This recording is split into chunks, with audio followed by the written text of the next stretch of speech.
जाणार आहोत बारामतीत। रोहित पवार यांची 1.25 तासापासून बारामती पोलीस ठाण्यामध्ये बैठक सुरू आहे। पोलिसांसोबत चर्चा केली जाते। योगेंद्र पवार हे देखील त्या ठिकाणी उपस्थित आहेत।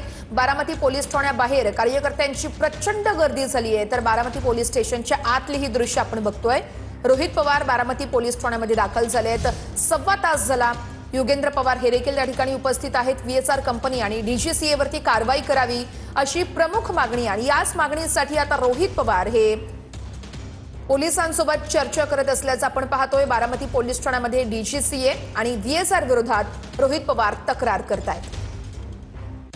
DGCA आणि VSR कंपनी विरोधात गुन्हा दाखल होण्यासाठी गेल्या 1 तासापासून रोहित पवार हे बारामतीमधील पोलीस स्टेशन येथे दाखल झालेले आहेत। एकंदरीतच जे पोलीस स्टेशन येथे पोलिसांची ते 1 तासापासून चर्चा देखील करत आहे। मात्र रोहित पवार यांचे वडील आहेत राजेंद्र पवार हे पोलीस स्टेशनच्या गेटलाच ठिय्या मांडून बसलेले आहेत। मागणी जी चालली गेले 15-20 दिवस झाले आज रोहित दादा मांडतायत, त्याप्रमाणे इथं हे बारामती हे होम टाउन आहे अजितदादांचा, तर इथं त्यांना न्याय मिळावा त्यापेक्षा बाकी काहीच मागणी नाही। दादा, एकंदरीत गेल्या 1 तासापासून चर्चा सुरू आहे। काल देखील मरीन ड्राईव्ह येथे रोहित दादा दाखल झाले, तिथे देखील गुन्हा दाखल करून घेण्यात आला।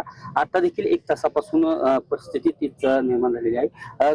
काय कसं पाहता या बाबीकडे? काय आज काय चाललंय आम्हाला माहित नाही, कारण आम्ही बाहेर होतो। त्यांनी स्वीकारलंय का नाही स्वीकारलं हे माहित नाही, पण स्वीकारलं पाहिजे, कारण शेवट आपला सगळ्यांचा हा देश असतो। मी बारामतीकरांच्या सगळ्या बारामती आणि सर्व महाराष्ट्रातल्या सर्व अजितदादा प्रेमींचं हे भावनिक आव्हान आहे आणि त्यांच्या सगळ्यासोबत मी आहे।